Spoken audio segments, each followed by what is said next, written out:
tempo é um grande mestre que cura as feridas das derrotas temporárias, corrige as desigualdades e os erros do mundo. Com o tempo, nada é impossível. Primeira lição. O Mastermind. Querer é poder. Este é um curso sobre os fundamentos do triunfo. O triunfo é, em grande parte, uma questão de ajustamento do indivíduo ao ambiente da vida, sempre variado e em contínua transformação, num espírito de harmonia e equilíbrio. A harmonia é baseada na compreensão das forças que constituem o ambiente de cada um. Assim, este curso é, na realidade, um projeto, uma planta que pode conduzir diretamente ao triunfo, porque ajuda a pessoa que o segue a interpretar, compreender e tirar o máximo dessas forças que a rodeiam. Antes de iniciar o curso da Lei do Triunfo, o leitor precisa saber alguma coisa sobre a história deste curso. Precisa saber exatamente o que ele promete aos que o seguem até a assimilação completa das leis e dos princípios sobre os quais é baseado. Precisa conhecer tanto as suas limitações como as suas possibilidades, como auxílio na árdua luta por um lugar no mundo. Do ponto de vista de diversão, o curso da Lei do Triunfo não poderá, de certo, competir com algumas das publicações do gênero Snap Story, que estão à venda nas bancas de jornais. O curso foi criado e organizado para a pessoa de espírito sério, que dedica pelo menos parte do seu tempo a essa questão de vencer na vida. O autor não teve a intenção de competir com aqueles que escrevem apenas visando distrair o público. O seu objetivo ao organizar este curso foi duplo. Primeiro, ajudar o leitor a descobrir qual é a sua fraqueza. Em seguida, auxiliá-lo na criação de um plano definitivo para suplantar essa fraqueza. Os homens e as mulheres que alcançaram mais sucessos na vida tiveram que corrigir certos pontos fracos na sua personalidade antes de trilhar a estrada do triunfo. As mais destacadas dentre as fraquezas que se interpõem entre as pessoas e o triunfo são a cupidez, a violência, a inveja, a desconfiança, o espírito de vingança, o egoísmo, a tendência para colher onde não se semeou e o hábito de gastar mais do que se ganha. Todos esses inimigos comuns da humanidade e muitos outros que não foram aqui mencionados são tratados no curso da Lei do Triunfo de maneira que qualquer pessoa de inteligência mediana pode dominá-los sem grande dificuldade. É preciso saber logo de início que o curso da Lei do Triunfo já passou há muito pela fase experimental. Tem já a seu crédito um grande número de realizações dignas de análise e de estudo acurado. É preciso saber também que o curso foi examinado e aprovado por alguns dos espíritos mais práticos da atual geração. O curso da Lei do Triunfo foi primeiramente difundido na forma de conferências pronunciadas pelo autor praticamente em todas as cidades e em muitas das menores localidades dos Estados Unidos durante mais de 7 anos. Enquanto realizava essas conferências, o autor tinha auxiliares que observavam os auditórios com o propósito de interpretar a reação produzida e descobrir exatamente o efeito que as suas palavras tinham sobre o povo. Tal análise resultou em muitas transformações. A primeira grande vitória da filosofia da Lei do Triunfo foi alcançada quando o seu autor a empregou como base para um curso de treinamento de um grupo de 3.000 vendedores, de ambos os sexos. Assim, tão grande grupo conseguiu ganhar mais de $1 milhão pelos serviços prestados num período de 6 meses aproximadamente. Os vendedores, quer particularmente, quer em grupo, que conseguiram êxito com o auxílio deste curso são muitos numerosos para que se possa mencioná-los nesta introdução, mas os benefícios alcançados por eles foram definitivos. A filosofia da Lei do Triunfo atraiu a atenção do falecido John R. Mellett, antigo editor do Daily News, de Canton, Ohio, que se associou ao autor do curso e se preparava para deixar o seu posto no jornal quando foi assassinado a 16 de julho de 1926. Nenhum homem terá chance para desfrutar um triunfo permanente se não começar por olhar-se num espelho para descobrir a causa real de todos os seus erros. Napoleon Hill. O Sr. Mellett entrara em entendimento com o juiz Albert H. Gary, que era então presidente do Conselho da United States Steel Corporation, para oferecer o curso da Lei do Triunfo a todos os empregados da corporação, que custaria um total de $150 mil. O plano não foi realizado devido à morte do juiz Gary, mas esse fato é suficiente para provar que o autor da Lei do Triunfo produziu um sólido plano de educação. O juiz Gary era um magistrado eminentemente preparado para julgar o valor de tal curso, e o fato de haver ele analisado a filosofia da Lei do Triunfo e de estar disposto a investir nessa empresa $150 mil é prova da veracidade de tudo o que foi dito em favor do curso. O leitor observará nesta introdução geral alguns termos técnicos que não lhe são de todo familiares. Não consinta, porém, que isso o perturbe. Não tente entendê-los logo à primeira lição. A introdução destina-se apenas a servir de base para as outras 15 lições do curso e deve ser lida como tal. Nesta introdução não se fará um exame do leitor, mas ele precisa lê-la várias vezes, pois obterá a cada leitura um pensamento ou uma ideia que passara despercebida na leitura anterior. Encontra-se aí a descrição de uma lei de psicologia recentemente descoberta e que é o alicerce de todas as realizações pessoais. A essa lei o autor deu o nome de Mastermind, o que significa um espírito que se desenvolve por meio da cooperação harmoniosa entre duas ou mais pessoas que se aliam com o objetivo de realizar uma determinada missão. Se você é um vendedor, poderá experimentar com proveito a lei do Mastermind no trabalho de todos os dias. Verificou-se que um grupo de 6 vendedores, usando a lei com toda a sua eficiência, conseguiu lucros fabulosos. Julga-se em geral que a apólice de seguro de vida é uma das coisas mais difíceis de vender. Entretanto, não deveria ser, pois se trata de uma necessidade indispensável, mas assim é. Apesar desse fato, alguns vendedores da Prudential Life Insurance Company, cujas vendas eram poucas, formaram um pequeno grupo com o propósito de fazer uma experiência com a lei do triunfo. Apesar desse fato, alguns vendedores da Prudential Life Insurance Company, cujas vendas eram poucas, formaram um pequeno grupo com o propósito de fazer uma experiência com a lei do triunfo. O resultado foi que cada vendedor conseguiu mais seguros durante os primeiros 3 meses da experiência do que durante todo o ano anterior. O que pode conseguir com o auxílio desse princípio qualquer grupo de vendedores inteligentes de apólices de seguro de vida que tenham aprendido a aplicar a lei do Mastermind causará assombro até mesmo à pessoa mais otimista e imaginosa. O mesmo pode ser dito sobre pessoas que se dedicam à venda de mercadorias mais concretas do que apólices de seguro de vida.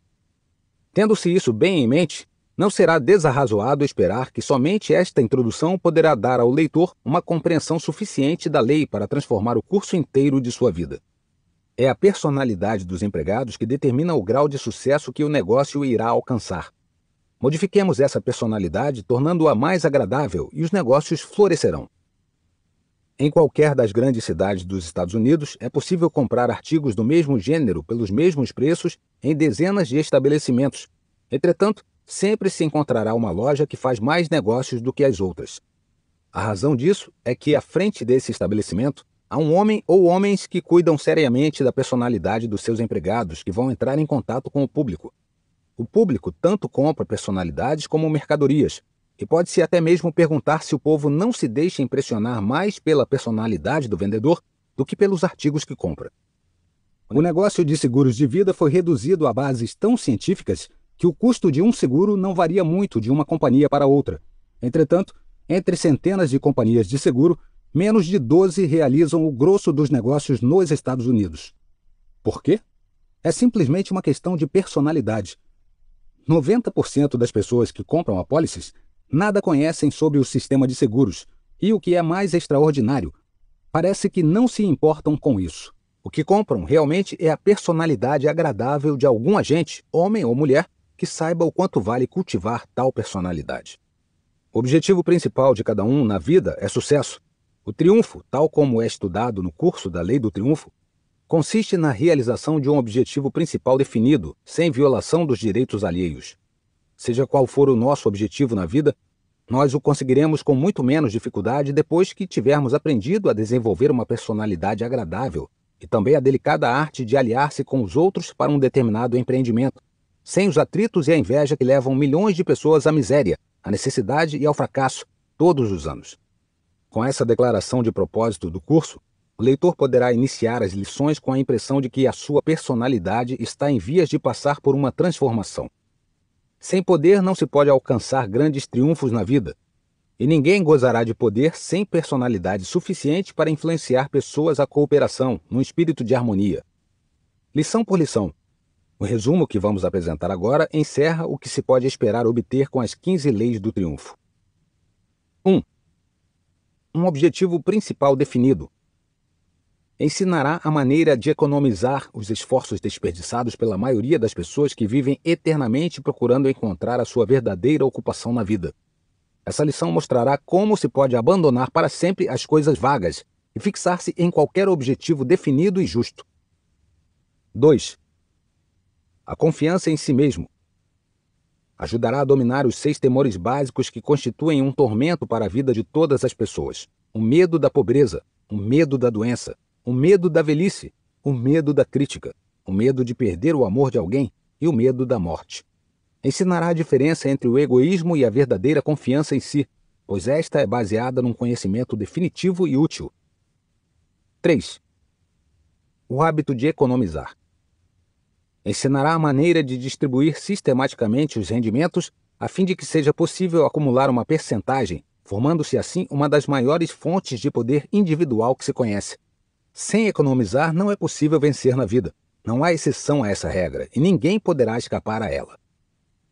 4. Iniciativa e liderança. Mostrarão de que maneira é possível tornar-se um líder em vez de um adepto em qualquer campo de atividade. Desenvolverão no indivíduo um instinto da liderança, que o levará pouco a pouco a gravitar no alto de todos os empreendimentos de que participar.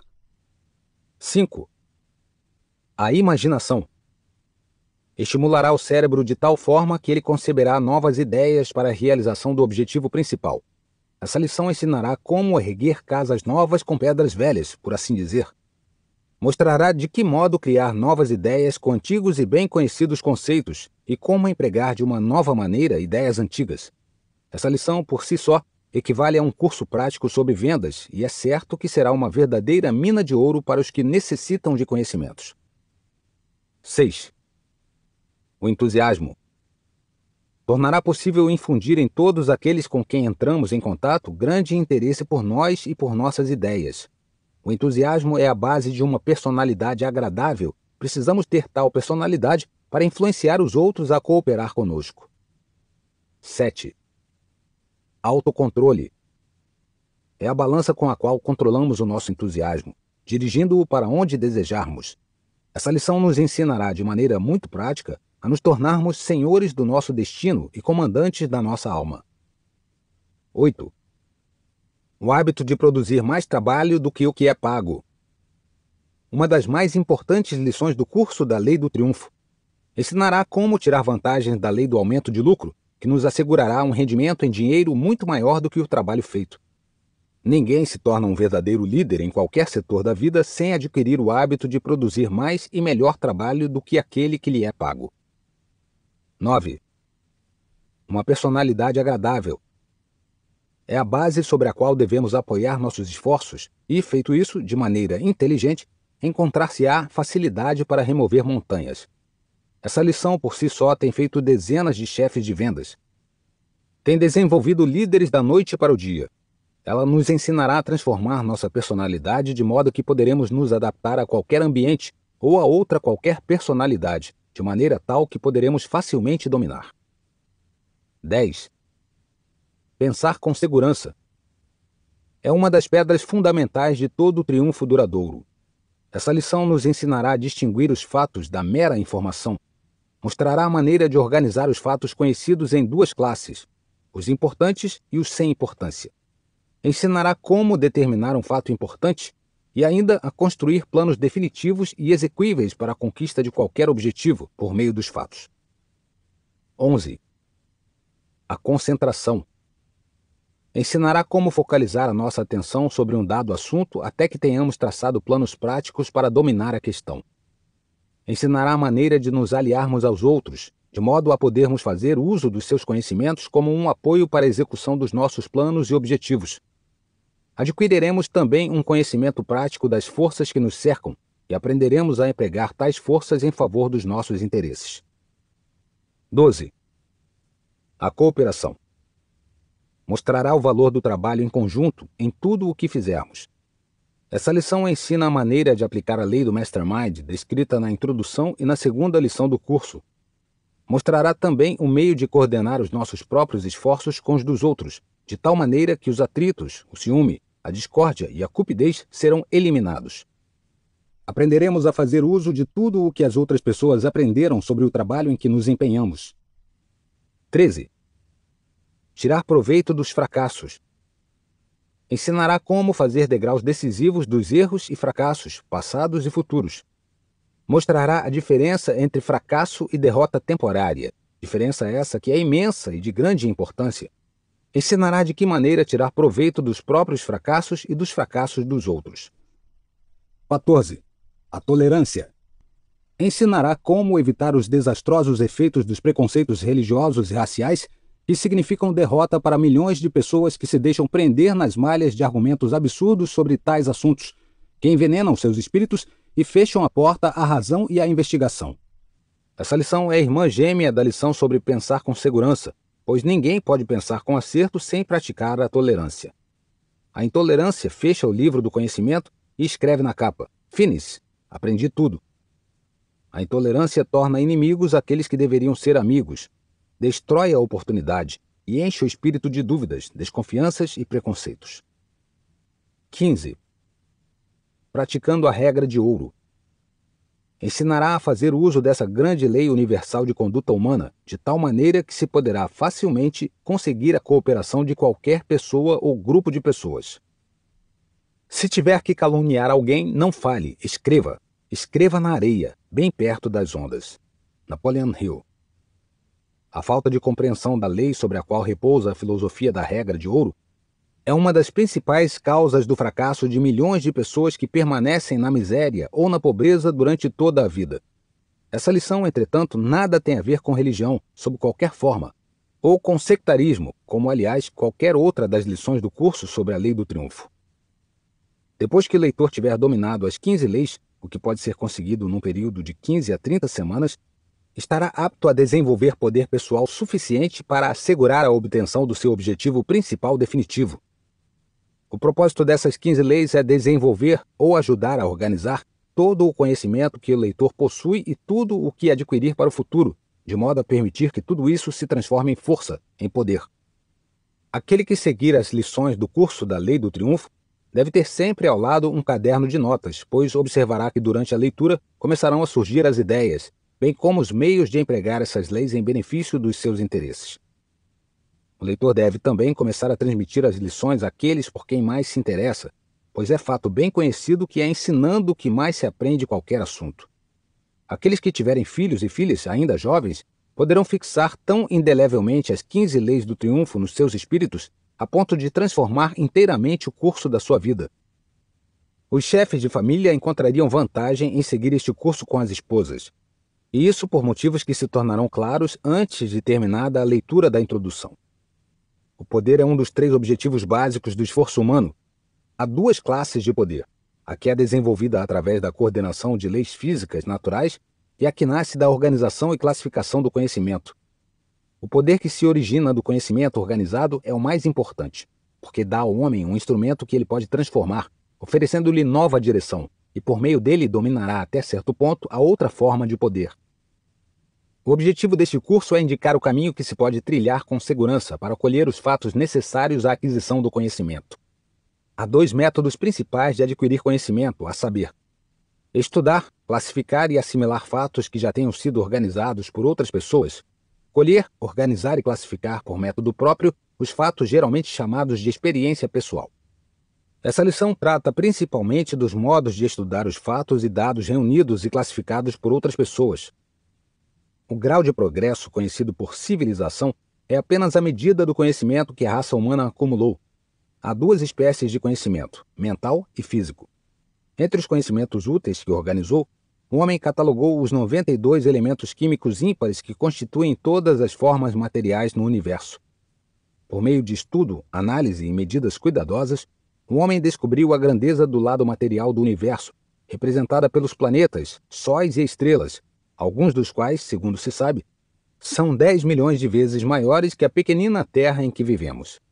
Por outro lado, o homem descobriu a pequenez das formas físicas que constituem o universo, reduzindo os mesmos 92 elementos químicos a moléculas, átomos e, finalmente, a partícula mínima, o elétron.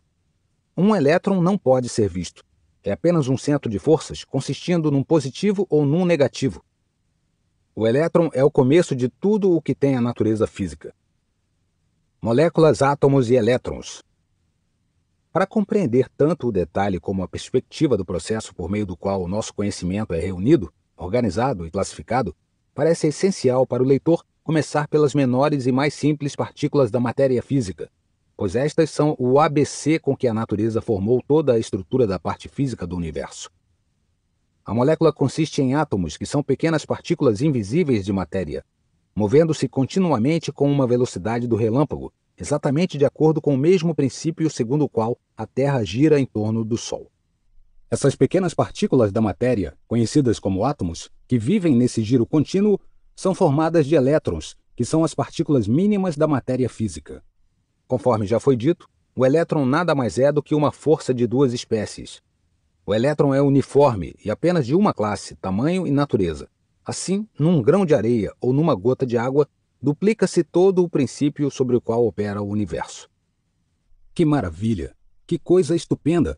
O leitor poderá ter uma pequena ideia da magnitude de tudo isso na próxima refeição que fizer, lembrando-se de que cada espécie de alimento que ingere, o prato que contém a comida, a toalha da mesa, a própria mesa, em última análise, nada mais são do que uma coleção de elétrons. No mundo da matéria física, quer contemplemos a maior estrela que cintila nos céus, quer o menor grão de areia encontrado na Terra, o objeto que observamos nada mais é que uma coleção organizada de moléculas, átomos e elétrons girando um em torno do outro numa velocidade inconcebível. Cada partícula da matéria se acha num contínuo estado de movimento altamente agitado. Quase toda a matéria, entretanto, aparentemente não tem movimento. Não há matéria sólida. A mais rija peça de aço nada mais é do que uma massa organizada de moléculas, átomos e elétrons em movimento. Mais ainda, os elétrons numa peça de aço são da mesma natureza, animados da mesma média de velocidade que os elétrons do ouro, da prata, do bronze ou do estanho. As 92 formas físicas de matéria parecem ser diferentes umas das outras, e são diferentes porque são feitas de diferentes combinações de átomos, conquanto os elétrons nesses átomos sejam sempre os mesmos. Apenas alguns são positivos e outros são negativos, o que significa que alguns contêm uma carga positiva e outros uma carga negativa de eletrificação. Por meio da química, a matéria pode ser partida em átomos, que são em si mesmos imutáveis. Os 92 elementos são criados mediante as combinações e transformações das posições dos átomos. Para ilustrar o modus operandi da química, em virtude da qual se processa essa transformação da posição atômica, falemos em termos da ciência moderna. Acrescentando-se 4 elétrons, 2 positivos e 2 negativos, ao átomo de hidrogênio, ter-se-á o elemento lítio. Retirando-se do átomo do lítio, composto de 3 elétrons positivos e 3 negativos, um elétron positivo e outro negativo, ter-se-á um átomo de hélio, composto de 2 elétrons positivos e 2 negativos. Nada tema se encontrar alguma oposição. Lembre-se de que o papagaio do êxito ergue-se geralmente contra o vento da adversidade, e não com ele. Assim, pode-se ver que os 92 elementos químicos do universo diferem uns dos outros apenas quanto ao número de elétrons que compõem os seus átomos, e quanto ao número e combinação desses átomos nas moléculas de cada elemento. Por exemplo, um átomo de mercúrio contém 80 cargas positivas nos seus núcleos e 80 negativas. Se o químico pudesse tirar 2 dos seus elétrons positivos, teria conseguido instantaneamente o metal conhecido como platina. Se fosse um pouco além e tirasse daí um elétron negativo, o átomo de mercúrio perderia então 2 elétrons positivos e um negativo. Isto é, uma carga positiva ao todo, consequentemente, conservaria 79 cargas positivas no núcleo e 79 negativas, transformando-se assim em ouro. A fórmula por meio da qual essa transformação pode ser produzida tem sido objeto de pesquisas diligentes da parte dos alquimistas de todas as eras e dos químicos de hoje. É fato bem conhecido de todo químico que literalmente dezenas de milhões de substâncias sintéticas podem ser compostas de 4 espécies de átomos: hidrogênio, oxigênio, nitrogênio e carbono. As diferenças no número de elétrons nos átomos conferem-lhes diferentes qualitativas químicas, embora todos os átomos de qualquer elemento sejam quimicamente idênticos. As diferenças no número e na combinação desses átomos no espaço, em grupos de moléculas, constituem tanto as diferenças físicas como as químicas das substâncias, isto é, nos compostos. Substâncias inteiramente diversas são produzidas precisamente pelas combinações das mesmas espécies de átomos, mas em diferentes proporções. Tomemos de uma molécula de certas substâncias um simples átomo, e elas se transformarão, de um composto necessário à vida e ao crescimento, num veneno mortal. O fósforo é um elemento e assim contém apenas uma espécie de átomo, mas o fósforo é às vezes amarelo, outras vezes vermelho, variando conforme a distribuição espacial dos átomos nas moléculas que o compõem. Pode-se afirmar que o átomo é a partícula universal com que a natureza constrói todas as formas da matéria, desde o grão de areia até a maior das estrelas que cintilam no espaço.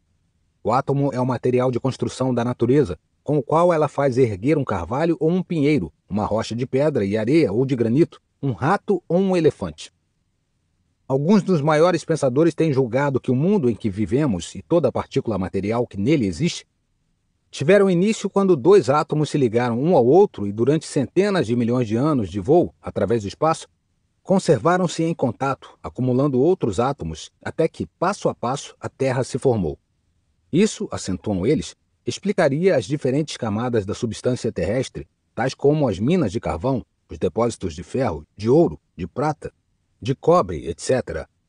Achavam eles que a Terra girava no espaço e entrava em contato com várias espécies de nebulosas ou átomos, dos quais logo se apropriava, por meio da lei da atração magnética. Na composição da superfície da Terra, vê-se muita coisa que vem em apoio a essa teoria, embora não exista uma evidência positiva da sua veracidade. Essa breve referência aos fatos relacionados com as menores partículas da matéria será o ponto de partida para o nosso empreendimento, isto é, encontrar a maneira de desenvolver e aplicar a lei do poder. Já dissemos que toda matéria está em constante estado de vibração ou mobilidade, que a molécula é formada de partes móveis chamadas átomos, os quais, por sua vez, são formados de partículas que se movem com grande velocidade e que se chamam elétrons. O fluido que faz vibrar a matéria. Em cada partícula da matéria há um fluido invisível ou força que obriga os átomos a girar um em torno do outro, num ritmo inconcebível de velocidade. Esse fluido é uma forma de energia que nunca foi analisada. Assim, tem deixado perplexo o mundo científico. Para muitos cientistas, o fluido é a mesma energia que chamamos eletricidade. Outros preferem chamá-lo de vibração. Alguns pesquisadores acreditam que a velocidade com que essa força, como quer que a chamemos, se movimenta, determina em grande parte a natureza do aspecto dos objetos físicos do universo. Uma quantidade de vibração dessa energia fluido é a causa do que conhecemos com o nome de som. O ouvido humano pode captar apenas o som que é produzido mediante cerca de 32.000 a 38.000 vibrações por segundo. Quando a média de vibrações vai além do que chamamos som, essas vibrações começam a se manifestar na forma de calor. O calor começa com cerca de 1.500.000 de vibrações por segundo. Quando se eleva ainda mais, a escala de vibrações começa a registrar-se sob a forma de luz. 3 milhões de vibrações por segundo criam uma luz violeta. Acima desse número, as vibrações produzem os raios ultravioleta, que são invisíveis a olho nu, e outras radiações invisíveis. E ainda mais alto na escala, num grau que não se conhece ainda, segundo parece, as vibrações criam a força que produz o pensamento humano. Acreditamos que a porção de fluido de cada vibração, da qual nascem todas as formas conhecidas de energia, é de natureza universal, que a porção de fluido do som é igual à porção de fluido da luz, sendo a diferença entre o som e a luz apenas uma diferença de quantidade de vibração, e ainda que a porção de fluido do pensamento seja exatamente a mesma que a do som, do calor e da luz, diferindo apenas no número de vibrações por segundo. Da mesma maneira que só há uma forma de matéria que compõe a Terra e todos os outros planetas, sóis e estrelas, o elétron, há apenas uma forma de energia fluido que leva toda a matéria a permanecer num estado constante e rápido de movimento. Ar e éter. O grande espaço entre o Sol, a Lua, as estrelas e outros planetas contém uma forma de energia que se chama éter. Acreditamos que a energia fluido, que mantém em movimento todas as partículas da matéria, seja o mesmo fluido universal conhecido por éter e que preenche todo o espaço. A uma certa distância da superfície da Terra, calculada por alguns em cerca de 8 quilômetros, existe o que se chama ar, substância gasosa composta de oxigênio e nitrogênio. O ar é o condutor das vibrações do som, mas não conduz a luz ou as vibrações mais altas, que são conduzidas pelo éter. Esse é o condutor de todas as vibrações, desde o som até o pensamento. O ar é uma substância localizada cuja função principal é alimentar a vida de todos os animais e plantas com o oxigênio e o nitrogênio, sem o que nenhum ser vivo existiria. Perto do cimo das montanhas muito altas, o ar se torna muito rarefeito, porque contém muito pouco nitrogênio, razão pela qual a vida vegetal não pode existir ali. Por outro lado, a leveza do ar constatada nas grandes altitudes consiste sobretudo em oxigênio, e é por essa razão que as pessoas atacadas de tuberculose são enviadas para as montanhas. Aquele que produz um trabalho superior ao salário, em breve estará ganhando um salário maior do que o serviço prestado. A lei do aumento dos lucros cuidará disso. Mesmo o nosso resumo sobre moléculas, átomos, elétrons, ar, éter, etc., pode parecer leitura um tanto pesada, mas era indispensável, pois esta introdução desempenha papel essencial como base para a lição. Que o leitor não desanime se a descrição que acabamos de fazer não lhe tiver produzido os efeitos emocionantes de um conto, mas é preciso empenhar-se seriamente em encontrar as suas possibilidades e a maneira de organizá-las e aplicá-las. Para completar com êxito essa descoberta, é preciso combinar a determinação com a persistência e um desejo bem definido de reunir e organizar conhecimentos. Em apoio às nossas teorias concernentes à vibração, transcrevemos as palavras do falecido Dr. Alexander Graham Bell, inventor do telefone e uma das mais reputadas autoridades sobre o assunto. Suponhamos que alguém tenha o poder de fazer uma barra de ferro vibrar com uma frequência determinada num quarto escuro. A princípio, quando a vibração for ainda vagarosa, seus movimentos serão indicados apenas por um dos 5 sentidos, o tato. Logo que as vibrações aumentarem, emitirão um som baixo e então já apelam para 2 dos sentidos, o tato e a audição. Com cerca de 32 mil vibrações por segundo, o som tornar-se-á bem alto e agudo, mas com 40 mil vibrações será quase imperceptível e os movimentos da barra de ferro não serão mais percebidos pelo tato. Deixam de ser percebidos pelos sentidos humanos. Deste ponto, a aproximadamente 1.500.000 vibrações por segundo, não temos nenhum sentido capaz de apreciar qualquer efeito das mesmas. Depois de alcançada essa fase, o movimento é indicado primeiro pela sensação da temperatura, e então, quando a barra de ferro se torna rubra, impressiona a visão. Acima teremos os raios ultravioleta e outras radiações invisíveis, algumas das quais podem ser percebidas por meio de aparelhos e empregadas por nós. Ocorreu-me que deve haver muito a aprender sobre o efeito dessas vibrações no grande abismo onde os sentidos humanos não são capazes de ouvir, ver ou sentir movimentos. O poder de enviar mensagens pelo telégrafo sem fio, por meio das vibrações do éter, põe uma ponte sobre o abismo, mas esse é tão grande que há muita coisa por fazer.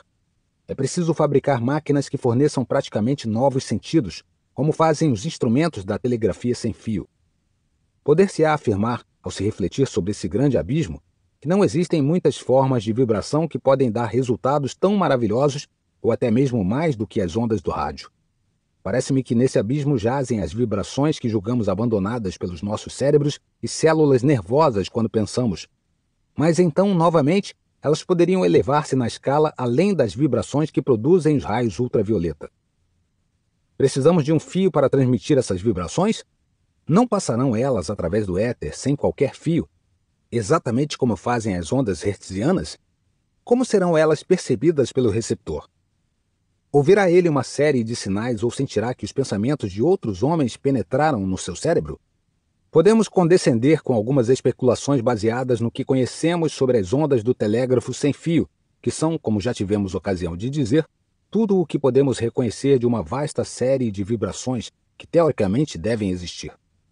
Se as ondas do pensamento são iguais às ondas do rádio, elas devem passar do cérebro e fluir infinitamente em torno do mundo e do universo. O corpo, o crânio e outros obstáculos sólidos não constituiriam embaraços à sua passagem, pois elas passam através do éter que rodeia as moléculas de todas as substâncias, por sólidas ou densas que sejam. Pode-se perguntar se não haveria constante interferência e confusão se os pensamentos dos outros fluíssem através do nosso cérebro e estabelecessem nele pensamentos que não se originaram em nós? Como é que podemos saber se não interferem nesse mesmo instante com os nossos? Tenho notado muitos fenômenos de perturbações de espírito que nunca me foram possíveis explicar. Por exemplo, será a inspiração ou o desânimo que um orador sente ao dirigir-se ao público? Tenho experimentado isso várias vezes e nunca pude definir exatamente as causas físicas desse fato. Muitas descobertas científicas recentes, na minha opinião, anunciam o dia não distante, talvez, em que os homens lerão os pensamentos uns dos outros, em que os pensamentos serão enviados diretamente de cérebro a cérebro, sem intervenção da palavra, da escrita ou de qualquer dos atuais meios de comunicação. Não será desarrazoado antever uma época em que veremos sem olhos, ouviremos sem ouvidos e falaremos sem língua.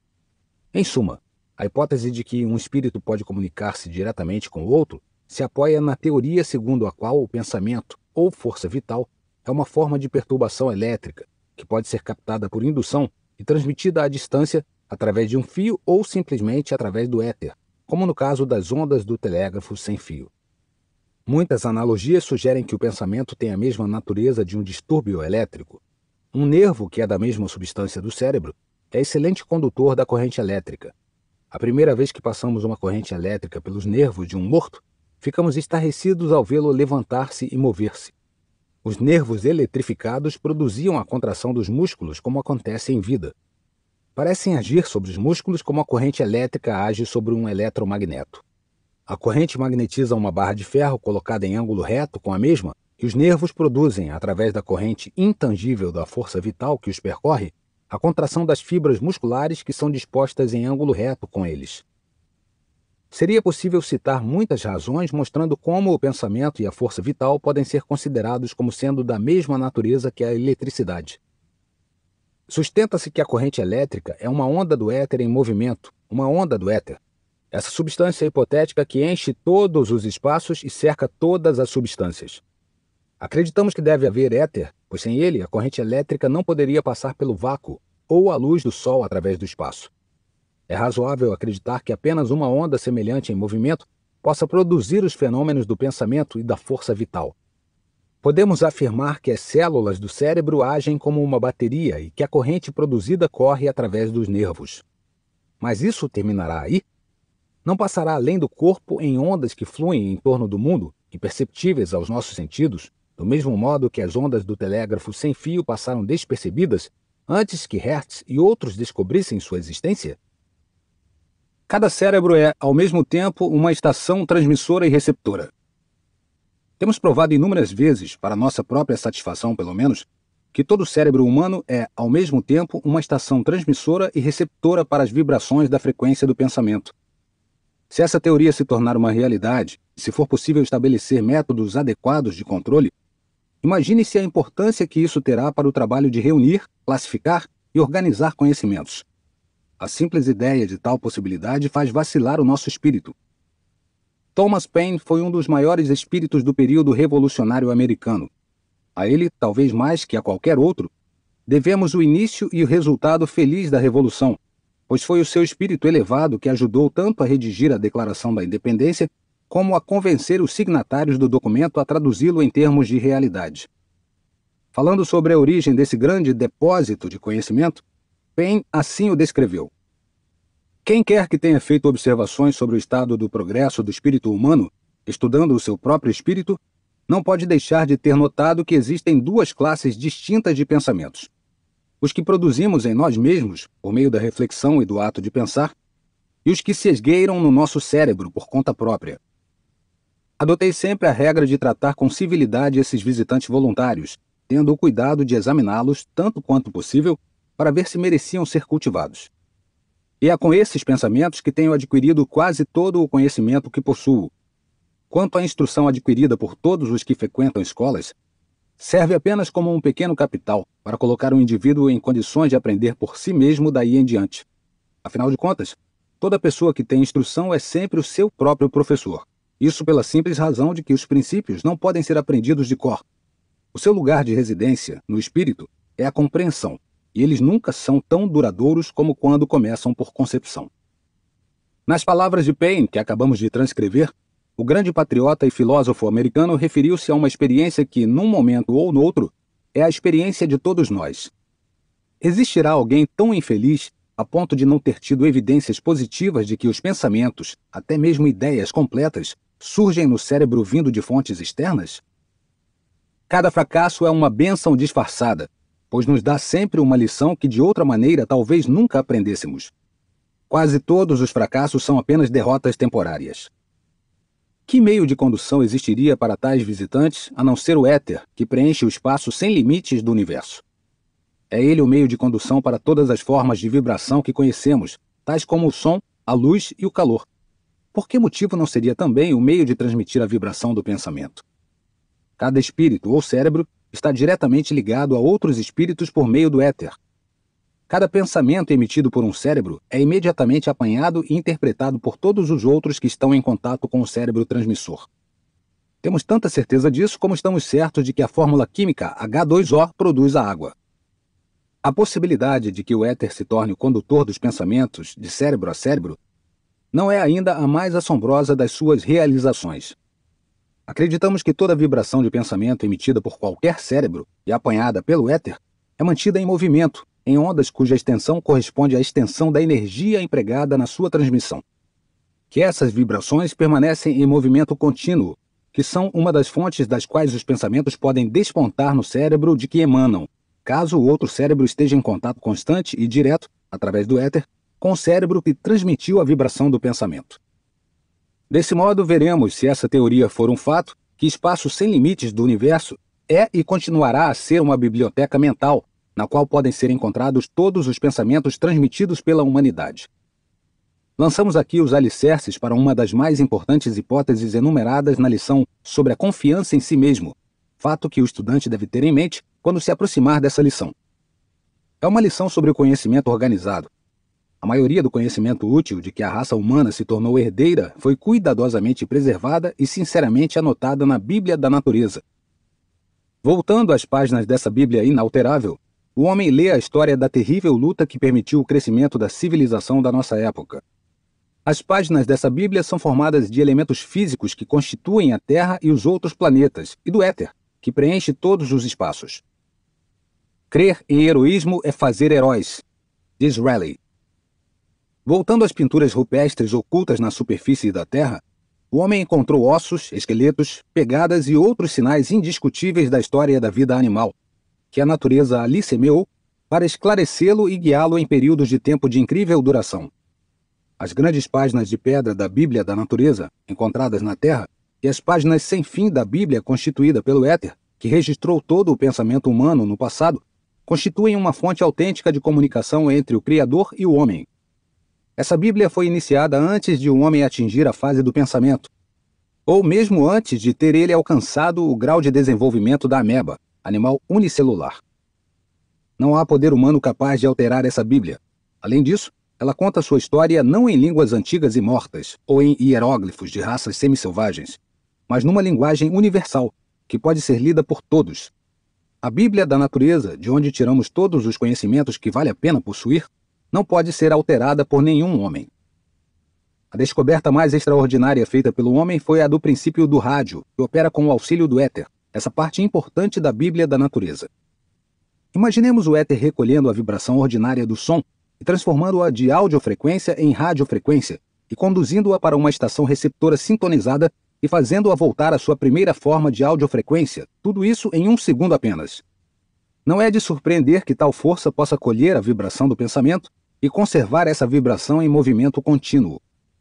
O fato já estabelecido e muito conhecido da transmissão instantânea do som através do éter, por meio dos modernos aparelhos de rádio, faz passar do possível para o provável a teoria da transmissão do pensamento de um cérebro para outro. O Mastermind. Vamos agora dar mais um passo com a descrição dos meios e modos pelos quais o indivíduo pode reunir, classificar e organizar conhecimento útil por meio de uma aliança harmoniosa de 2 ou mais espíritos, da qual nasce o Mastermind. O termo Mastermind é abstrato e não tem equivalente no campo dos fatos conhecidos, exceto para um pequeno número de pessoas que já realizaram cuidadosos estudos acerca do efeito exercido por um espírito sobre outros. Fizemos pesquisas em todos os livros e ensaios que pudemos conseguir sobre o assunto e não encontramos sequer a menor referência ao princípio aqui descrito com o nome de Mastermind. O termo nos atraiu a atenção pela primeira vez durante uma entrevista com Andrew Carnegie, conforme dissemos na segunda lição. A química mental. Acreditamos que a mente é formada pelo mesmo fluido universal, a mesma energia que constitui o éter que preenche o universo. É fato já bem conhecido, tanto dos leigos como dos homens que se dedicam às investigações científicas, que certas mentes se chocam quando entram em contato com outras, ao passo que algumas mostram grande afinidade entre si. Entre os dois extremos do antagonismo e da afinidade naturais, nascendo do contato mental, há uma grande possibilidade para as várias reações de um cérebro ao outro. Há casos em que um espírito se adapta tão bem a outro que o amor à primeira vista é o resultado inevitável do contato. Haverá quem não tenha tido uma experiência assim? Em outros casos, há um tal antagonismo que o aborrecimento mútuo se mostra claramente logo ao primeiro encontro. Isso acontece sem que as pessoas em questão tenham trocado uma só palavra e sem qualquer indício das causas que habitualmente agem como estímulo para o amor e o ódio. É inteiramente provável que a mente seja formada de um fluido, ou substância, ou energia, como quer que a chamemos, semelhante ao éter. Quando duas mentes se aproximam a ponto de haver contato, a fusão das unidades desse material mental, chamemos assim os elétrons do éter, produz uma reação química. Iniciam-se as vibrações que afetam os dois indivíduos, quer agradável, quer desagradavelmente. O efeito de tal contato é evidente até para o observador mais desprevenido. Todo efeito deve ter uma causa. Haverá coisa mais razoável do que suspeitar que a causa da transformação da atitude mental entre dois cérebros que acabaram de entrar em contato não seja outra senão a alteração dos elétrons ou unidades de cada mente, no seu processo diverso de combinação, no novo campo criado pelo contato? Com o objetivo de estabelecer uma sólida base para essa lição, nos aproximamos bastante do êxito ao admitirmos que o encontro, o contato de duas mentes, produz, em ambas, efeito evidente, ou um estado de espírito muito diferente do que havia antes. Conquanto isso fosse desejável, não é essencial saber qual é a causa dessa reação de mente para mente. Que essa reação se produz em todos os casos é fato conhecido, que nos dá um ponto de partida para podermos demonstrar o significado do termo mastermind. Pode-se criar um mastermind por meio da fusão de duas ou mais mentes num estado de perfeita harmonia. Com essa fusão harmoniosa, a química mental cria uma terceira mente, que todas as outras mentes podem fazer sua e empregar. Esse mastermind permanecerá disponível enquanto exista a aliança amigável e harmoniosa entre os indivíduos que concorreram para sua formação. Desintegrar-se-á, desaparecendo sem deixar vestígio, no momento em que cessar a aliança. O princípio da química mental é a base e a causa de todos os casos de almas irmãs e eterno triângulo, muitos dos quais, infelizmente, acabam nos processos de divórcio, provocando o ridículo que se origina da ignorância e da falta de educação, que dessa maneira fabrica escândalo com uma das maiores leis da natureza.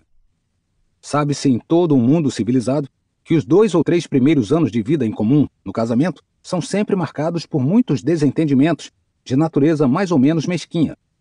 São os anos de ajustamento.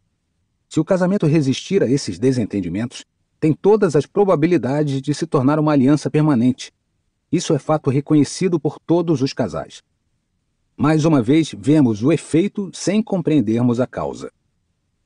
Embora existam outras causas que contribuam para isso, em conjunto, a falta de harmonia durante os primeiros anos de casamento é devida à lentidão da química mental para se fundir harmoniosamente. Em outras palavras, os elétrons ou unidades de energia que chamamos de mente, muitas vezes não são amistosos ou antagonistas em extremo logo no primeiro contato, mas pela constante associação, gradativamente, se adaptam harmoniosamente, exceto em casos raros, onde a associação teve um efeito oposto, gerando uma franca hostilidade entre essas unidades. É fato bem conhecido de todos que, depois de viverem juntos há alguns anos, um homem e uma mulher se tornam indispensáveis um ao outro, mesmo quando não existe entre os dois o mais leve resquício desse estado de espírito chamado amor. Além disso, essa associação e as relações sexuais não somente desenvolvem uma afinidade natural entre os dois espíritos, como também levam até mesmo os dois indivíduos a adquirir uma expressão semelhante de feições e a se parecer em muitas outras coisas. Um analista competente que penetre num grupo de estranhos onde se encontrem casais, sendo apresentado a um dos homens presentes, pode facilmente apontar a esposa desse.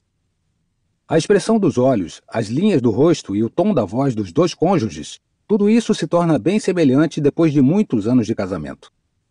Tão marcado é o efeito da química mental humana que qualquer orador experimentado pode, com rapidez, interpretar o modo como o auditório recebe as suas palavras. O antagonismo de um só espírito entre 1000 pessoas pode ser prontamente captado pelo orador que sabe sentir e registrar os seus efeitos. Além disso, o orador pode fazer essas interpretações sem observar a expressão fisionômica dos que o ouvem ou ser, de qualquer maneira, influenciado por ela. Dessa maneira, um auditório pode fazer um orador elevar-se aos píncaros da eloquência ou levá-lo ao fracasso, sem dizer uma palavra, sem dar a menor demonstração de satisfação ou de desagrado por meio dos traços fisionômicos. Todo vendedor experimentado conhece o momento psicológico de fechar um negócio, não pelo que diz o cliente em perspectiva, mas interpretando e sentindo os efeitos da sua química mental. As palavras muitas vezes escondem as intenções dos que as pronunciam, mas uma interpretação correta da química mental não deixa saída para tal possibilidade. Todos os vendedores hábeis sabem muito bem que a maioria dos compradores tem por hábito apresentar uma atitude negativa até o momento de efetuar a compra. Se você não acredita em cooperação, veja o que acontece com um vagão que perde uma roda. Não há um advogado que não desenvolva um sexto sentido, que torna possível para ele abrir o caminho através das palavras de uma testemunha inteligente que esteja mentindo e interpretar por meio da química mental o seu verdadeiro pensamento. Muitos advogados têm desenvolvido essa habilidade sem saber de onde ela se origina. Possuem a técnica sem a compreender cientificamente. O mesmo tem acontecido com vários vendedores. O indivíduo dotado da arte de interpretar corretamente a química mental dos outros pode, para se falar figuradamente, entrar pela porta principal da mansão de um dado espírito e despreocupadamente explorá-la toda, tomando nota de todos os detalhes, saindo em seguida com uma fotografia completa do interior do edifício, sem que o proprietário tivesse conhecimento de que recebia uma visita. Observar-se-á na lição sobre pensar com segurança que a esse princípio pode ser dado um emprego muito prático, relacionado com o princípio da química mental. Mas ele é citado apenas como uma aproximação para os princípios de maior importância contidos nessa lição. Dissemos já o bastante para a apresentação do princípio da química mental, e para provar, com o auxílio das experiências cotidianas do próprio leitor interessado e das observações acidentais, que no momento em que duas mentes se aproximam uma da outra, tem lugar uma transformação mental digna de nota, registrando-se algumas vezes sob a forma de antagonismo e outras sob a forma de amizade. Toda mente possui o que se poderia chamar de campo elétrico. A natureza desse campo varia de acordo com o humor da mente e com a natureza da química mental que produz o campo elétrico a que nos referimos. Acreditamos que a condição normal ou natural da química mental de qualquer indivíduo é o resultado da sua herança física mais a natureza dos pensamentos que dominaram o seu espírito, que cada mente está em contínua transformação, a tal ponto que a filosofia particular da pessoa e os seus modos de pensar modificam sua química mental. É nossa crença que esses princípios são verdadeiros, que qualquer pessoa pode voluntariamente modificar sua química mental, a ponto de atrair ou repelir todos aqueles com que entra em contato. Isso é fato conhecido. Em outras palavras, qualquer pessoa pode assumir uma atitude mental capaz de atrair e agradar, ou, pelo contrário, de gerar antagonismo, e isso sem o auxílio das palavras, da expressão do rosto ou de qualquer movimento ou gesto. Volte-se agora à definição do Mastermind. Uma mente que nasce da fusão e coordenação de duas ou mais mentes, num espírito de perfeita harmonia, e se aprenderá o significado completo da palavra harmonia. Dois espíritos não se fundem nem podem ser coordenados a menos que esteja presente o elemento da perfeita harmonia, pois nele repousa o segredo do triunfo ou do fracasso de todas as uniões, quer no campo comercial, quer no social. Todos os gerentes de casas comerciais, todos os comandantes militares, todos os dirigentes, em suma, em qualquer setor da vida, compreendem a necessidade imperiosa do que os franceses chamam de esprit de corps, espírito de compreensão comum e de cooperação em busca do êxito. Esse espírito de harmonia e de propósito em conjunto é obtido pela disciplina, voluntária ou forçada, de tal modo que as mentes se fundem num novo espírito, que decidimos chamar de Mastermind, o que significa que a química mental é modificada a tal ponto que todas as mentes se fundem e funcionam como uma só. Os métodos por meio dos quais esse processo de fusão se verifica são tão numerosos como os indivíduos empenhados nas várias formas de liderança. Cada líder tem o seu método próprio de coordenar o espírito dos seguidores. Um empregará a força, outro preferirá a persuasão, este agirá com a ameaça dos castigos, ao passo que outro prometerá recompensas, a fim de reduzir as mentes dos indivíduos de um dado grupo de pessoas a ponto de poderem ser fundidas. O leitor não precisará estudar a fundo a história da diplomacia, da política, do comércio ou das finanças para descobrir a técnica empregada pelos dirigentes nesses diversos campos para o processo de fusão dos espíritos a fim de formar um espírito de massa. Todos os chefes realmente poderosos foram providos pela natureza de uma combinação de química mental favorável como um núcleo de atração para outros espíritos. Napoleão foi um exemplo notável de homem dotado de uma espécie de espírito magnético, com uma tendência decidida para atrair todos os espíritos com os quais entrava em contato. Os seus soldados o seguiam certos de que se encaminhavam para a morte, sem vacilar. Isso devido à natureza da sua personalidade, que impelia ou atraía, e essa personalidade nada mais era do que a sua química mental. Nenhum grupo de espíritos pode ser fundido num mastermind se um dos indivíduos desse grupo possuir um desses espíritos negativos que tudo repele. Mentes negativas e positivas não se podem fundir no espírito que descrevemos aqui como mastermind. A ignorância desse fato tem levado ao fracasso muitas pessoas que de outra maneira seriam hábeis dirigentes. Qualquer líder capaz que compreenda o princípio da química mental pode conseguir uma associação mental provisória com qualquer grupo de pessoas, formando assim um espírito de massa, mas essa unidade se desintegrará logo que o chefe se afastar do grupo. As mais prósperas companhias de seguro de vida, bem como outras firmas importantes, convocam seus vendedores para uma ou mais reuniões todas as semanas. Com que objetivo? Com o objetivo de fundir todas as opiniões no mastermind, que durante alguns dias servirá de estímulo para cada mente em particular. De modo geral, é certo que os líderes de tais grupos são inconscientes do que se passa em tais sessões, chamadas habitualmente de reuniões para apimentar. O programa dessas reuniões consiste em conferências pronunciadas pelo chefe e outros membros do grupo e esporadicamente de alguém de fora. Mas enquanto isso, os espíritos dos presentes estão num contato constante, fazendo uma interessante troca de energias. O cérebro humano pode ser comparado a uma bateria elétrica que, quando se torna exausta, faz a pessoa ficar desanimada e sem energia. Haverá quem não tenha experimentado isso? Quando está nesse estado de esgotamento, o cérebro humano precisa ser restaurado. Isso se faz através do contato com um espírito, ou espírito mais vitalizado. Os grandes líderes reconhecem a necessidade desse processo de recarregar e, ainda mais, sabem como conseguir tal resultado. Esse conhecimento é a característica principal que distingue um chefe de um adepto. É uma felicidade saber conservar o cérebro vitalizado por meio de contatos periódicos com espíritos mais vigorosos. O contato sexual é um dos mais eficientes estímulos nesse processo de revitalização do cérebro, contanto que seja realizado de maneira inteligente entre um homem e uma mulher que sintam uma afeição real um pelo outro. Qualquer outra espécie de relação sexual tem uma característica desvitalizadora mental. Qualquer psicólogo competente pode recarregar um cérebro em poucos minutos. Antes de passarmos dessa breve referência sobre o contato sexual como um meio de revitalizar um cérebro esgotado, parece oportuno chamar a atenção para o fato de todos os grandes líderes, em todos os setores da vida em que tenham surgido, terem sido e serem pessoas de natureza altamente sexual. A palavra sexo não é uma palavra indecente e está em todos os dicionários.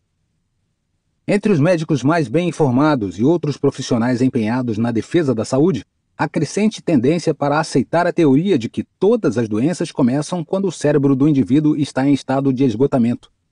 Em outras palavras, é fato bem conhecido que quem possui um cérebro inteiramente são e vitalizado está praticamente imunizado contra todas as formas de doença. Todo médico inteligente sabe que a natureza ou a mente curam doenças todas as vezes que a cura é possível. Os remédios, a fé, os passes, a quiropatia, a osteopatia e todos esses estimulantes nada mais são do que artifícios para auxiliar a natureza, ou, falando mais propriamente, simples meios de pôr em ação a química mental com o fim de reajustar as células e tecidos do corpo, de revitalizar o cérebro e fazer assim com que a máquina humana funcione normalmente. O profissional mais ortodoxo admitirá a verdade dessa afirmativa. Quais, então, poderão ser as possibilidades dos futuros desenvolvimentos no campo da química mental? Empregando o princípio da fusão harmoniosa das mentes, é possível gozar de uma saúde perfeita. Com o auxílio desse mesmo princípio, pode-se desenvolver uma força suficiente para resolver o problema econômico, que é o problema de todas as pessoas. Podemos julgar das possibilidades da química mental por meio de um estudo das suas realizações passadas, sem esquecer o fato de que todas essas realizações têm sido em grande parte resultado de descobertas acidentais e da possibilidade de agrupamentos de mentes. Aproxima-se o tempo em que o professorado das universidades ensinará a química mental, como ensina agora outras matérias. Enquanto isso, as pesquisas e experiências abrem perspectivas para os estudiosos do assunto. A coragem é o exército que defende a alma, que a conserva livre da conquista, da pilhagem e da escravidão. Henry Van Dyke. Química mental e poder econômico. Que a química mental pode ser propriamente aplicada aos negócios cotidianos do mundo comercial e econômico é um fato demonstrável. Através da fusão de duas ou mais mentes, num espírito de perfeita harmonia, o princípio da química mental pode ser organizado de modo a desenvolver poder suficiente para tornar possíveis aos indivíduos cujas mentes estejam associadas realizações verdadeiramente extraordinárias. O poder é a força com a qual o homem consegue êxito em qualquer empreendimento, e esse poder, em quantidade ilimitada, pode ser alcançado por qualquer grupo de pessoas de ambos os sexos que tenham o dom de saber como integrar a sua personalidade e os seus interesses pessoais imediatos por meio da fusão ou associação das suas mentes num espírito de perfeita harmonia. Observe-se, procurando tirar proveito disso, a frequência com que a palavra harmonia aparece nesta introdução. Onde não existe a perfeita harmonia, não pode haver desenvolvimento de associação mental. As unidades mentais de um indivíduo jamais se fundirão com as unidades mentais de outro indivíduo, senão depois que as duas mentes forem despertadas e aquecidas pelo espírito da perfeita harmonia de propósitos. Desde o instante em que duas mentes trilham estradas diferentes de interesse, as unidades mentais de cada indivíduo operam separadamente, desintegrando-se o terceiro elemento, conhecido como Mastermind, que nasceu e cresceu dessa aliança amistosa ou harmoniosa. Estudemos agora alguns homens bem conhecidos que acumularam grande poder e também grandes fortunas por meio da aplicação da química mental. Comecemos por 3 homens, célebres pelas realizações que conseguiram nos seus respectivos campos de ação econômico, comercial e profissional. São eles Henry Ford, Thomas Alva Edison e Harvey S. Firestone. Dos 3, Henry Ford é o mais poderoso quanto ao poder econômico e financeiro. Muitos que o têm estudado julgam-no o homem mais poderoso dos que já viveram. Tanto quanto se sabe, é ele o único homem que existe ou já existiu, em todos os tempos, com poder suficiente para frustrar o truste do dinheiro nos Estados Unidos. Ford juntou milhões de dólares com muita facilidade, como uma criança enche seu baldezinho de areia quando brinca na praia. Os que estão bem informados a esse respeito dizem que se ele tivesse necessidade poderia enviar pedidos de dinheiro, reunir $1 bilhão e fazer uso dele dentro de uma semana. Ninguém dentre os que conhecem as realizações de Ford pode duvidar disso. Todos os que o conhecem sabem muito bem que ele o faria com a mesma facilidade com que a média dos homens paga o aluguel de casa todos os meses. Podia obter aquela soma colossal, se tivesse necessidade, por meio da aplicação inteligente dos princípios sobre os quais é baseado este curso. Quando os automóveis Ford ainda estavam no processo de aperfeiçoamento, em 1927, ele recebeu, segundo se sabe, encomendas de mais de 375 mil carros com pagamento adiantado em dinheiro. Calculando-se o preço de $600 por automóvel, isso importaria em $225 milhões. Ele recebeu essa quantia nababesca antes de entregar um só carro, a tal ponto chega a confiança na sua habilidade. Edison era, como todos sabem, filósofo, cientista e inventor. Foi talvez o mais profundo estudante da Bíblia, mas um estudante da Bíblia da natureza, e não das miríades de Bíblias feitas pelo homem. Tinha um conhecimento tão profundo da natureza que chegou a dominar e combinar, para o bem da humanidade, mais leis naturais do que qualquer outro homem no mundo inteiro. Foi ele quem conseguiu juntar uma ponta de agulha e uma peça de cera, de tal modo que a vibração da voz humana pôde ser gravada e reproduzida nas modernas vitrolas. Do mesmo modo que conseguiu gravar e reproduzir a voz humana em discos, Edison talvez ainda realizasse a captação e interpretação corretas das vibrações do pensamento que palpitam no éter do universo.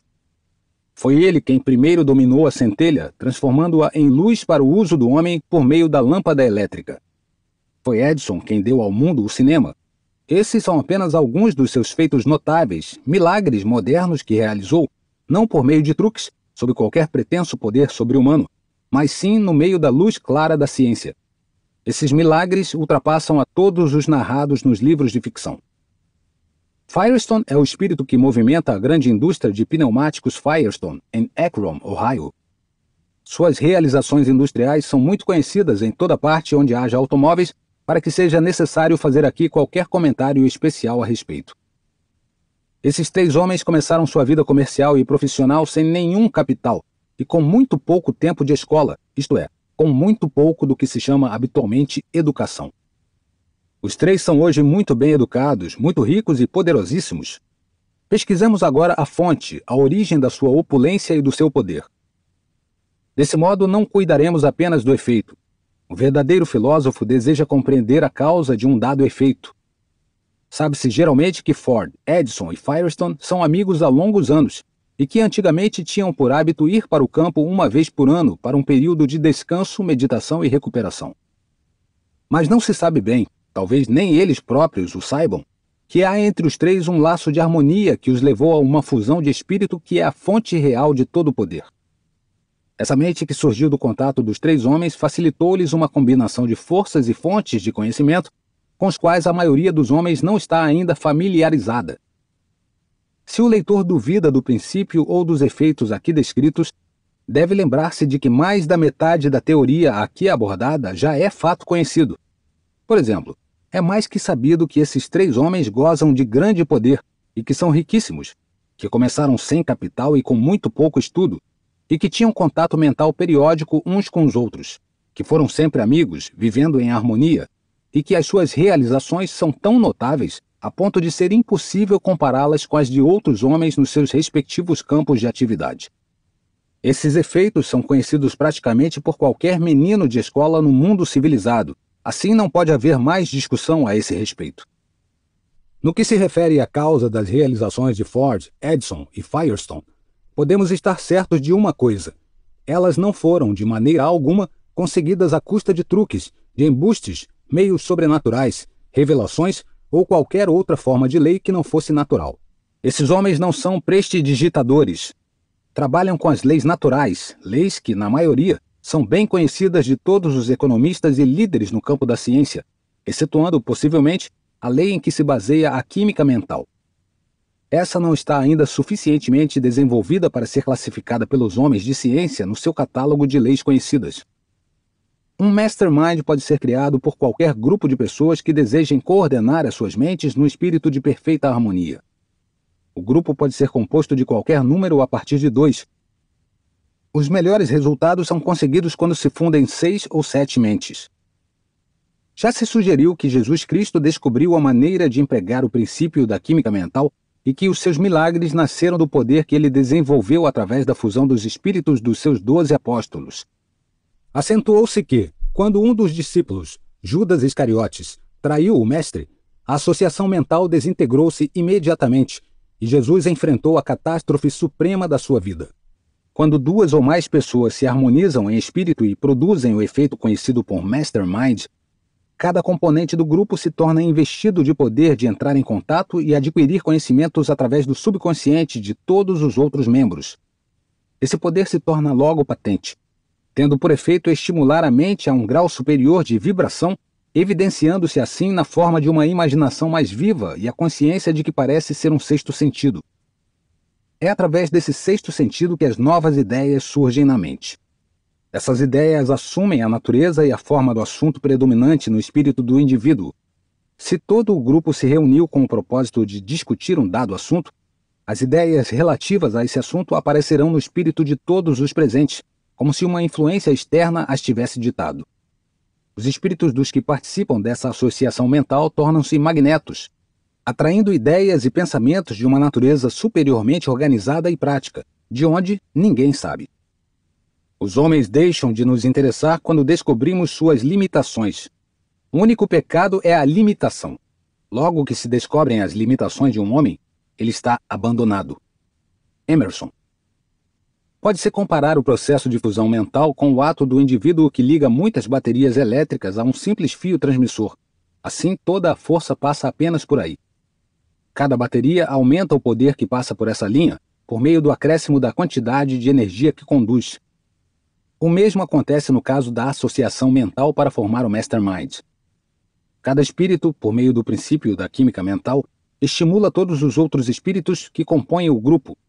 E assim, a energia se torna tão intensa a ponto de penetrar a energia universal que se chama éter, a qual, por sua vez, toca em cada átomo do universo inteiro. O moderno aparelho de radiosubstância, em grande parte, a teoria aqui exposta. É preciso construir poderosas estações transmissoras a fim de que a vibração do som possa ser controlada e assim captada pela energia muito mais vibrátil do éter, sendo finalmente conduzida em todas as direções. Uma associação mental composta de muitos espíritos, de maneira a produzir uma forte energia vibradora, constitui quase que a reprodução exata de uma estação de broadcasting. Não há orador que não tenha sentido a influência da química mental, pois é fato bem conhecido que num auditório, logo que os espíritos entram en rapport, há um aumento de entusiasmo na mente do orador, que muitas vezes se dá a roubos de oratória que causam surpresa a ele próprio. Geralmente, os primeiros 5 ou 10 minutos de qualquer discurso são dedicados a aquecer o auditório, isto é, ao processo por meio do qual a mente do orador e a dos assistentes se fundem num espírito de perfeita harmonia. Todos os oradores sabem o que acontece quando esse estado de perfeita harmonia não se verifica numa parte do auditório. Os fenômenos de aparência sobrenatural que ocorrem nas reuniões espíritas são o resultado da reação que os espíritos dos assistentes produzem uns sobre os outros. Esses fenômenos se verificam depois de 10 ou 20 minutos pelo simples motivo de que esse é o tempo exigido pelas mentes para se tornarem fundidas, associadas ou harmonizadas. As mensagens recebidas pelos membros das reuniões espíritas emanam provavelmente de duas fontes, a saber: dos vastos reservatórios do subconsciente de qualquer dos membros do grupo ou do reservatório universal do éter, nos quais é mais do que provável toda a vibração do pensamento é conservada. Não há lei natural ou raciocínio humano que vá em apoio da teoria das comunicações com pessoas que já morreram. Como é sabido, qualquer indivíduo pode explorar as reservas de conhecimentos do espírito de outra pessoa mediante o princípio da química mental, e parece razoável supor que essa força pode ser estendida e entrar em contato com quaisquer vibrações que se encontrem no éter. A teoria segundo a qual todas as vibrações superiores e mais refinadas, como as que nascem do pensamento, são conservadas no éter, origina-se do fato bem conhecido de que nem a matéria, nem a energia, os dois elementos conhecidos do universo, podem ser criadas ou destruídas. É razoável supor que todas as vibrações transmitidas de maneira a poderem ser captadas e absorvidas no éter prosseguirão eternamente. As vibrações mais baixas, que não se misturam ou que não entram em contato com o éter, têm provavelmente uma vida natural e morrem. Todos os chamados gênios provavelmente adquiriram sua reputação porque, por mera chance ou de outra maneira, formaram alianças com outros espíritos que lhes facilitaram emitir suas próprias vibrações mentais para um ponto onde pudessem entrar em contato com o grande templo do conhecimento, registrado no éter do universo. Todos os grandes gênios, tanto quanto é possível deduzir dos fatos colhidos, eram pessoas de elevada sexualidade. O fato de ser o contato sexual o maior estimulante conhecido vem em apoio da teoria aqui apresentada. Investigando a fonte do poder econômico, tal como é manifestada pelas realizações de vários homens no domínio dos negócios, estudemos o caso do grupo de Chicago, conhecido por Big Six, 6 grandes, constituídos por William Wrigley Jr., proprietário do negócio de gomas de mascar que traz o seu nome e cuja renda individual se diz ser de mais de 15 milhões de dólares. John R. Thompson, dono de uma rede de restaurantes com o seu nome. Lasker, dono da agência de publicidade Lord & Thomas. McCullough, proprietário da Parmalee Express Company, a maior companhia de transportes da América. E, finalmente, Ritchie & Hertz, donos dos automóveis de praça conhecidos por Yellow Taxicab. Ninguém pode se tornar uma força na comunidade em que vive, nem conseguir triunfo duradouro em qualquer empreendimento valioso, antes de se tornar bastante grande para culpar-se pelos seus próprios erros e fracassos. Um relatório financeiro digno de toda confiança calculou a renda anual desses 6 homens em mais de 25 milhões de dólares, ou seja, uma média de 4 milhões de dólares para cada um por ano. Uma análise do grupo formado por esses 6 homens revela o fato de que nenhum deles teve qualquer vantagem de educação, que todos começaram sem capital ou amplos créditos, que as suas realizações financeiras têm sido devidas aos seus próprios planos e não a um capricho qualquer da roda da fortuna. Há muitos anos, esses homens formaram uma aliança, reunindo-se em períodos fixos, com o objetivo de prestar assistência uns aos outros com ideias e sugestões nos seus vários ramos de negócios. De todo o grupo, Hertz e Rich eram os únicos ligados por sociedade comercial. As reuniões eram efetuadas unicamente com o propósito de cooperação e de assistência mútua, com ideias e sugestões e, ocasionalmente, endosso de notas e outras garantias para auxiliar qualquer membro do grupo que estivesse diante de alguma emergência. Diz-se que, presentemente, cada um dos componentes do grupo Big Six é muitas vezes milionário. Em regra, não merece comentário especial ou elogio um homem que nada fez além de acumular alguns milhões de dólares. Entretanto, relacionado com o sucesso financeiro desse grupo, há algo que é bem digno de comentário, estudo e análise, e até mesmo de emulação. Esse algo é o fato de terem eles aprendido como coordenar as suas mentes, fundindo-as num espírito de perfeita harmonia, criando assim um mastermind que forneceu a cada um dos componentes do grupo um meio de abrir as portas que estão fechadas para a maioria da raça humana. A United States Steel Corporation é uma das mais fortes e poderosas organizações industriais do mundo. A ideia que fez surgir essa gigantesca organização industrial nasceu na mente de Albert H. Gary, advogado mais ou menos sem importância, nascido e criado numa cidadezinha de Illinois, perto de Chicago. Gary cercou-se de um grupo de homens cujas mentes estavam fundidas num espírito de perfeita harmonia e assim conseguiu criar a associação mental, Mastermind, que é o espírito propulsor da grande United States Steel Corporation.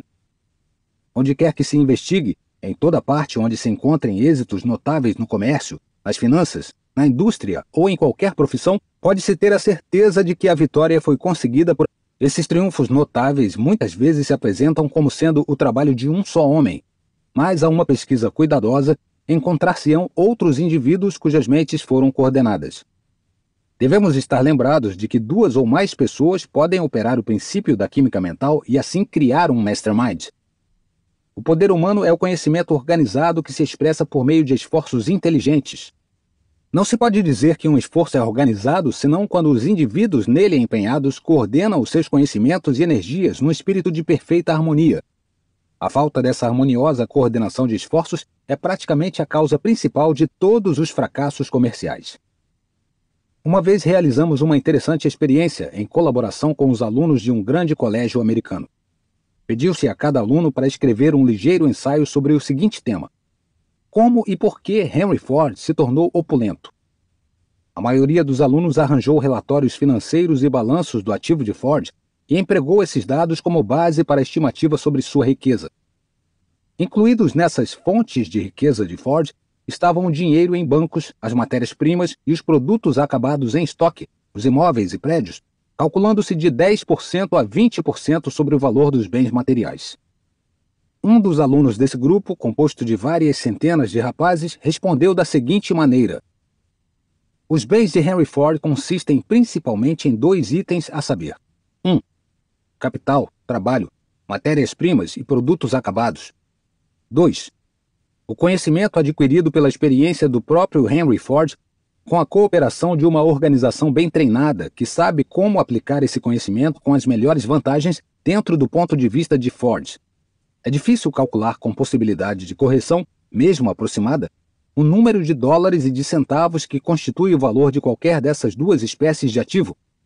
Mas, em minha opinião, os seus valores relativos são os seguintes: conhecimento organizado da empresa Ford, 75%. Valor em dinheiro e bens materiais de toda a natureza, incluindo matéria-prima e produtos acabados, 25%. É nossa opinião que o rapaz que assinava esse relatório não poderia tê-lo compilado sem a assistência de outros espíritos mais analíticos e experimentados. Inquestionavelmente, o maior ativo de Henry Ford é o seu cérebro. Em seguida virão os cérebros do seu círculo imediato de auxiliares. pois é através da sua coordenação que foram acumulados os bens que ele controla. Se fossem destruídas todas as fábricas de Ford e todas as suas máquinas, todos os átomos de matéria-prima, todos os automóveis já terminados e todos os seus depósitos nos bancos, ele seria ainda assim o homem mais poderoso da Terra no que se refere a poder econômico. Os cérebros que realizaram as empresas Ford podiam duplicá-la novamente em pouco tempo. Há sempre capital em quantidade ilimitada à disposição de cérebros como o de Ford. Ford é o homem mais poderoso do mundo do ponto de vista econômico, porque possui, tanto quanto sabemos, em grau mais elevado que qualquer outro homem no mundo inteiro, a concepção prática do princípio do conhecimento organizado. Apesar do grande poder e do êxito financeiro de Ford, sabe-se que ele errou várias vezes na aplicação dos princípios por meio dos quais conseguiu seu enorme poder. Quase não há dúvida de que os métodos de cooperação mental de Ford foram muitas vezes crus, mas possivelmente isso ocorreu nos primeiros tempos de sua atividade, antes que ele adquirisse a experiência que naturalmente chegaria com a maturidade. Não pode, porém, haver a menor dúvida de que a aplicação do princípio da química mental por Ford, pelo menos no princípio, foi o resultado de uma aliança acidental com outros espíritos, particularmente com Edison. É mais do que provável que a notável visão de Ford no que se refere às leis da natureza tenha começado como resultado da aliança amistosa com sua esposa, muito antes do seu encontro com Edison ou Firestone. Muitas vezes acontece que um homem não descobre que a fonte real do seu êxito reside em sua esposa, como resultado da aplicação do princípio do Mastermind. A senhora Ford é uma mulher extremamente inteligente e temos razões para crer que foi o seu espírito fundido com o do marido que deu a ele o primeiro impulso em direção ao poder. Isso pode ser mencionado sem nenhum desdouro para Ford, pois nos primeiros tempos da sua atividade ele teve que combater poderosos inimigos, como a ignorância e a falta de cultura, em grau muito maior que Edison ou Firestone, ambos dotados naturalmente de aptidões felizes para adquirir e aplicar os conhecimentos. Ford teve que se elevar por seu próprio esforço, acima das suas condições de nascimento. Em um período extraordinariamente curto, Ford dominou 3 dos mais pertinazes inimigos da humanidade e transformou-os em ativo para a fundação do seu triunfo. Esses inimigos são a ignorância, a falta de cultura e a pobreza. Qualquer homem capaz de dominar essas 3 forças selvagens e empregá-las com proveito merece ser objeto de estudo de todas as pessoas menos afortunadas nesse domínio. Estamos numa era de poder industrial. A fonte de todo esse poder é o esforço organizado. A direção das empresas industriais não somente organiza eficientemente os operários, como também, em muitos casos, a fusão de indústrias tem afetado o problema de tal maneira que tais combinações, como no caso da United States Steel Corporation, têm acumulado praticamente um poder ilimitado.